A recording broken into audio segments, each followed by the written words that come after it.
This series is brought to you by Excel Blitz. It will cover Microsoft Excel 2013 Advanced Edition, and I'm your instructor Adnan Ejaz. In this tutorial, we'll learn about some other useful mathematical functions.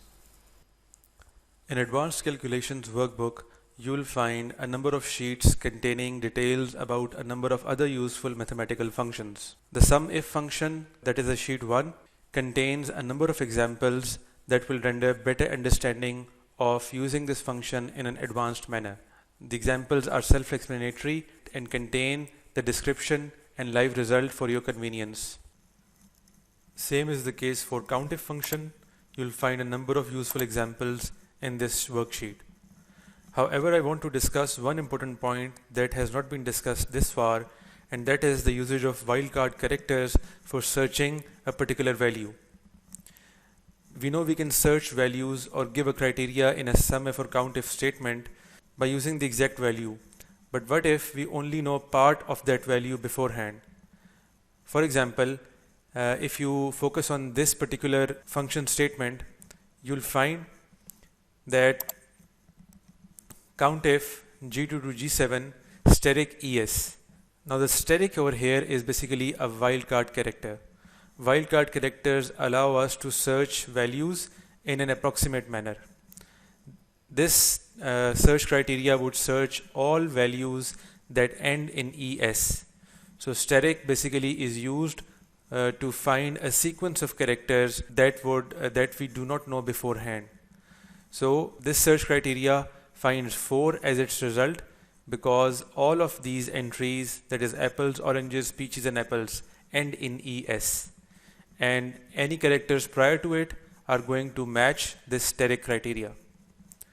There is another wildcard character, that is the question mark. The question mark basically is similar to the steric wildcard character, with the only difference that question mark stands for only one character. This means that we can use question mark in place of a search character that is only one character long. So if we want to search 5 characters that we do not know beforehand, we have written in this search criteria 5 characters.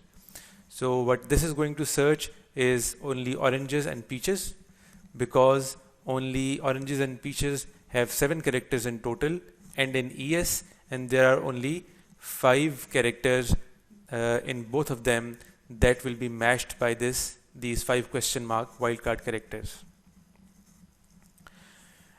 Next, we'll have a look at another sum function. It is the 3D sum. It is called three-dimensional sum because it adds the same cells or cell ranges across multiple sheets. As displayed in this worksheet named 3D sum, I have added all of these entries are basically added across worksheets. I mean to say that the quantity for Monday has been added from week 1, cell C9, week 2 and week 3 cell C9. All of these were added, C6. All of these entries were added using the three-dimensional sum. The syntax for three-dimensional sum is very simple. You enter the name of the worksheet, that is a starting worksheet, and you separate, you use a delimiter colon. As we all know that while giving cell ranges, we use the delimiter of colon and then give the ending worksheet. In our case, it was week 1 to week 3. And then the cell or cell ranges that we need to sum. In our case, we only needed to sum C6 across all these worksheets. Similarly, if you can have a look at this total 3D sum over here, you can see that I have added all of these totals using the 3D sum notation.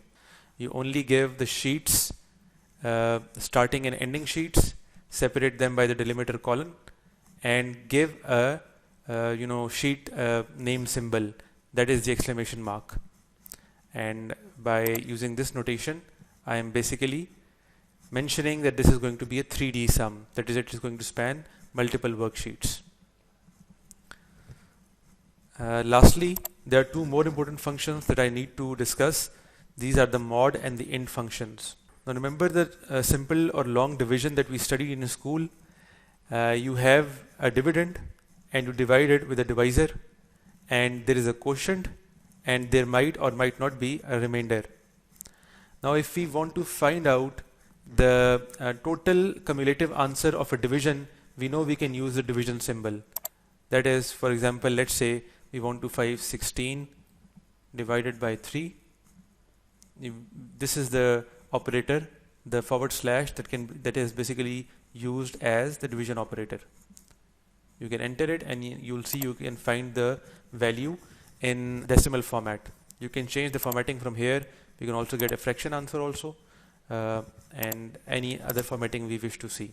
But what if we wanted to know the quotient and the remainder? That is where mod and int functions serve us quite conveniently. We use the int function to find the quotient, and we use the mod function to find the remainder. Let's say we wanted to find the quotient of this same example. We write equals int and we give the number. In this case it is 16 divided by 3. Enter it and you can see that the answer we have gotten, and that is the quotient. The formula used is being displayed in this cell for your convenience. Similarly, we can use the mod function to find the remainder, and the syntax is a little different from the int function. There we had to manually divide, use a division operator to separate the divisor and the dividend. Here we have to enter both the numbers separately, the number and the divisor. The number in this case is 16 and the divisor is 3. So we get the remainder as the answer. Now these mod and int functions are very useful in various kinds of mathematical calculations. As your knowledge of Excel will progress, you'll see how useful they are. One particular usage of these mod and int functions, or I can say particularly of the int function, is to separate the integer and the decimal part, or the integer and the fraction part. Let's say we wanted to separate 46.3 in an integer and a decimal part. So we can use the int function over here to we know we can get the quotient over here. So we write equals the int, and the cell reference is F13,